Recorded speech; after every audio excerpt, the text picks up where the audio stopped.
So now we're going to talk about the inverse of exponential functions, and that is logarithms.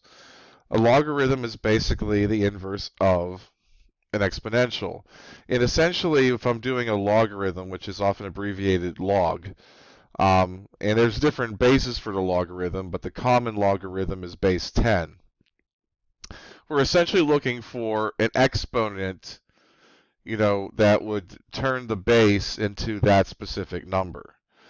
So for instance here, when I say log base 10 of 1,000, well, since 10 to the third power is what 1,000 is, the answer to log base 10 of 1,000 is 3, because that's the exponent I need to raise 10 to get 1,000.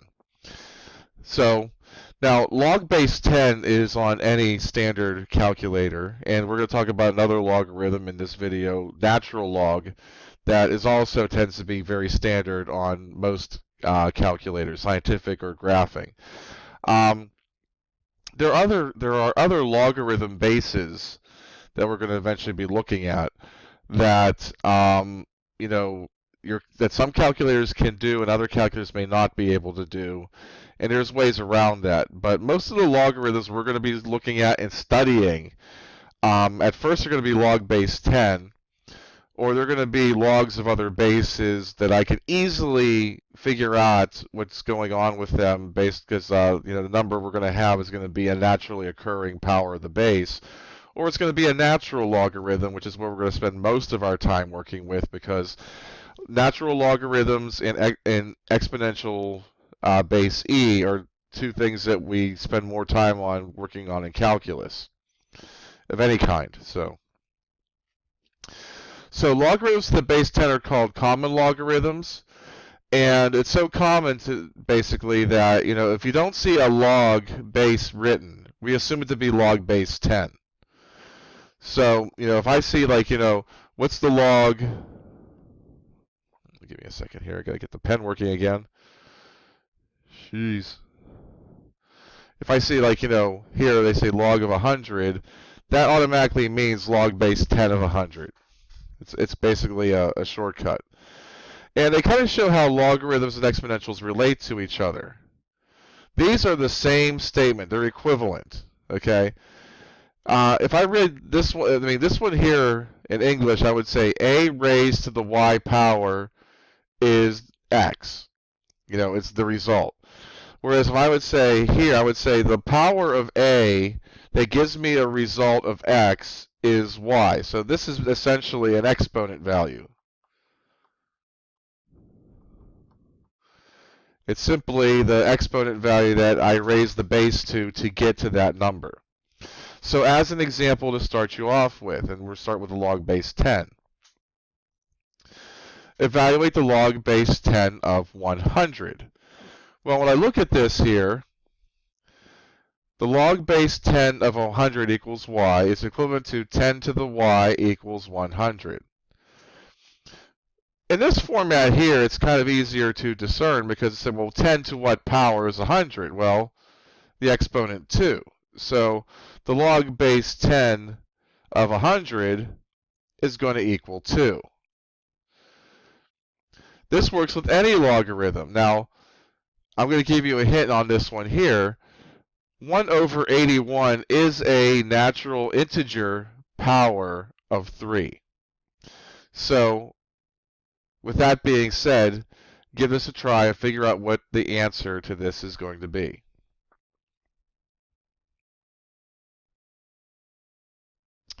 So here, to do this problem, I'm going to do this very similar exercise. I'm going to say, okay, well, the log base 3 of 1 over 81 is going to equal, for the sake of argument, I'm just going to say a. Well, an equivalent statement for that is for me to say, okay, well, that means that 3 to the a power is 1 over 81. I don't really need the parentheses around it. I'm going to get rid of them. So I have to think, well, what power of 3 is going to give me 1 over 81? Well, the fact that, I start with a value that's over 3 and end up, I mean, over 3 or over 1 for that matter, and end up with one that's under 1, kind of lets me know that a should be negative. Okay, so I know what I want to try to do is say, okay, well, now 3 to the a power is going to be 3 to what negative power? So I have to think, okay, well now, what's the negatives there? What power of 3 is 81? Well, I know that 3 squared is 9. 3 to the third is 27. 3 to the fourth, that's 81. So I can say now that 3 to the a equals 3 to the negative 4 power, which means a equals negative 4. So now I could rewrite this logarithm, the log base 3 of 1 over 81 equals negative 4. Now, as I said, we're not going to deal as much with log base 3s or any other number, but base 10, we're going to deal with it enough.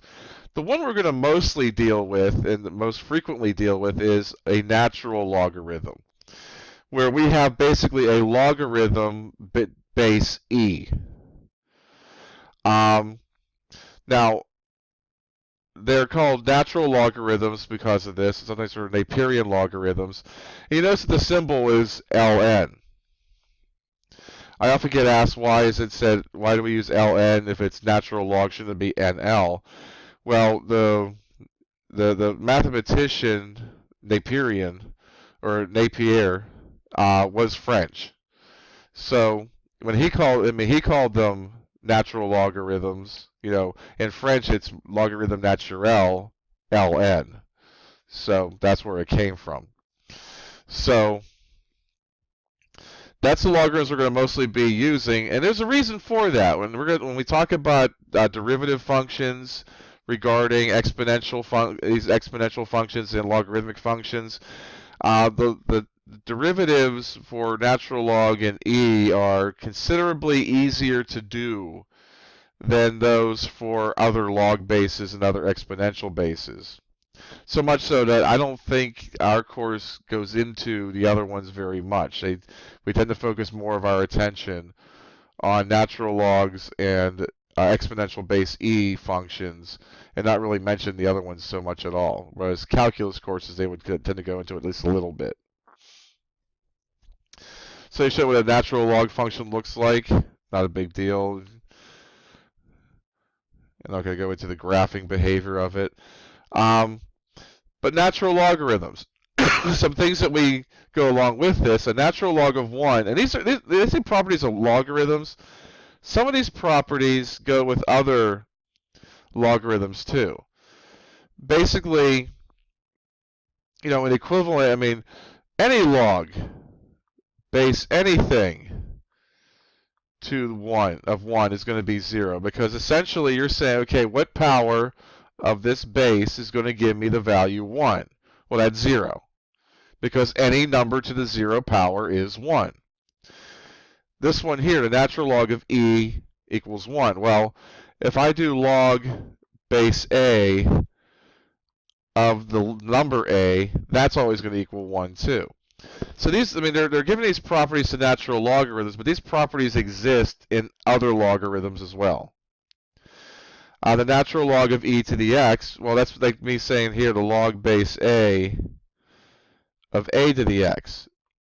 Anytime I have a log base and an exponential base that are exactly the same right next to each other, the log and the exponential base just cancel, leaving me with what the exponent was. And here they say, it's the same thing here. If I have the other way around, if I have a to the log base a of x, that's also going to equal x. The big, and likewise, x does have to be greater than 0. The reason being is I cannot do a logarithm of a negative number, and I can't do a logarithm of 0, because if I say, okay, I want to do log base a of 0, Well, that's basically me saying a to what power would give me 0. Well, since a is a positive number, no matter what I raise it to, it's going to be positive. I mean, I might get some values. I mean, if this is a really large negative exponent,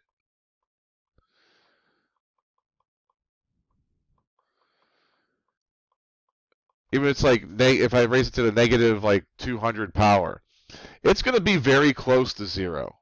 It's not going to be 0 though. And likewise, if I have a negative number in here, well, that's like me saying I'm taking a positive number, a, and I'm getting a negative result over here. That's impossible. Okay. Yeah, I could have logarithms. I could have logarithm base a of a number equaling a negative number as a result. Because, again, this is an exponent. The exponent can be negative, but a negative exponent does not make a negative number. It just does a reciprocal. So make sure you know these are not the same thing. I have students that will confuse that a lot. They say, well, I thought you couldn't have negatives with logarithms, or logarithms couldn't be negative. No, the result of a logarithm could be negative. You cannot take a logarithm of a negative. That's the difference. So some examples.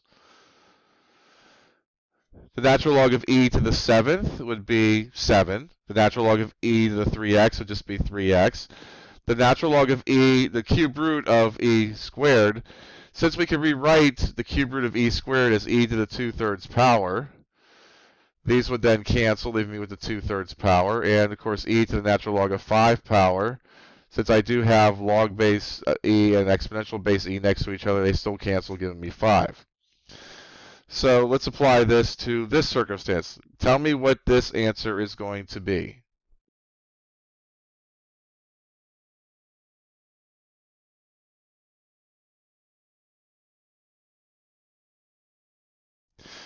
So here, we have the natural log of 1 over the 5th root of e to the 2nd power. Well, for me to evaluate this easily, and I'm doing this without a calculator, and I don't really need one, I first want to realize that the 5th root of e squared is the same thing as e to the 2/5 power. So I have 1 over e to the 2/5 power. Well, this is the same thing as the natural log of e to the negative 2/5 power. Because remember, if I have a negative exponent, I'm just doing a reciprocal. So that's all these are here. When I go from here to here, they're reciprocal. I mean, I'm doing a reciprocal of, here. So these are the same thing. I'm just basically doing a reciprocal. A negative means do a reciprocal of something. Okay.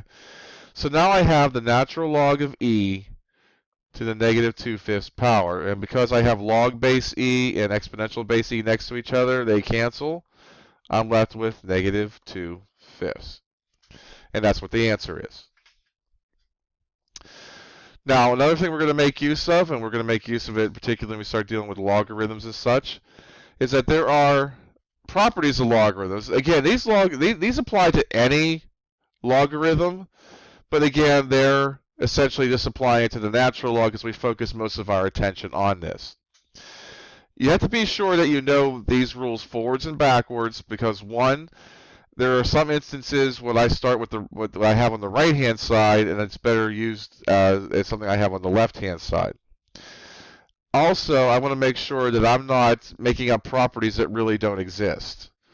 For instance, I'll have students that will say, like, they'll think something that's a product property, which basically says, okay, I have a natural log of a product of two things, but then they'll say, okay, if I have the natural log of m times the natural log of n, they try to think that that's the same thing as 5, for instance, and it isn't. And they'll try to make up some sort of property from that. It's not the same thing. So, if I do a logarithm of a product, I end up with the sum of two separate logarithms of each individual thing. The natural log of 1 over n is the same thing as the negative log of n. Because again, 1 over n is going to be n to the negative 1 power. And we have this rule down here that says that basically if I take a logarithm of something raised to a power, I can take that exponent, move it in front, and make it a multiplication. And of course, the quotient property says that if I have a logarithm of a quotient, I could turn that into the natural log of the two things being subtracted. So let's show it with with actual numbers now. The natural log of 2 times 3 I could rewrite as the natural log of 2 plus the natural log of 3. The natural log of 1/7 is the same thing as the natural log of 7 to the negative 1, which is, negative natural log 7. The natural log of 2/3 is going to be the natural log of 2 minus the natural log of 3. And the natural log of 2 to the third power is going to be 3 times the natural log of 2. All I'm doing is moving it in front, making a multiplication. Now, there's two things I'm going to have you do with this. Well, take that back. These show instances where I expand the logarithms, particularly these two. I'm expanding the logarithms to take a single logarithmic statement and convert it into multiple logarithmic statements. I could also apply these rules backwards, where I could take multiple logarithmic statements being added or subtracted, and then turn it into a single logarithmic statement. And that gets used a lot when we have to solve any logarithmic equations, which we may have to do later on in the course. Hint, hint. So, have a look at this one here. You're being asked to rewrite this as a single logarithmic statement. So, which of the choices that you're being given are going to be able to have you write this as a single logarithmic statement?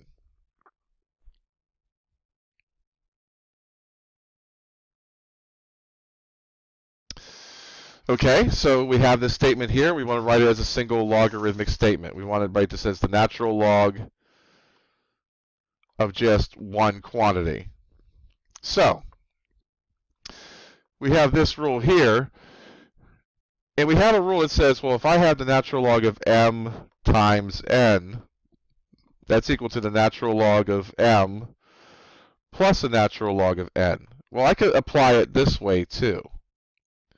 Because here I have two different natural logs being added together, so I could say, well, that's the same thing as the natural log of 6 times x to the 5th power. I haven't done anything with this one yet, so I'll rewrite it like that. Notice how I've gone from 2 logarithmic statements down to, 3 logarithmic statements down to 2. We had another one that said, okay, the natural log of m over n is the same thing as the natural log of m minus the natural log of n. But again, this applies backwards as well. And here I do have 2 logarithms being subtracted. So according to that property, this is the same thing as the natural log of 6x to the 5th over x to the 1/2 power. Now, of course, I could do some simplifying in there and say that that's equal to the natural log of 6x. 5 is 10/2, so this is the 9/2 power. So if I wanted to, I could even, move the exponent in front. This is actually good enough. I could also say that's the same thing as 9/2 natural log of 6x. Well, no, not necessarily, because that just moves away from the x, so take that back. I'd have to break it apart again to make it work. So that's as far as I'd go with it to write it as a single logarithmic statement. So there is the answer to the question. If you have any further questions, please bring them up in class. The next set of examples are going to be problems for you to try, and then I'll go over only after you've given it a try.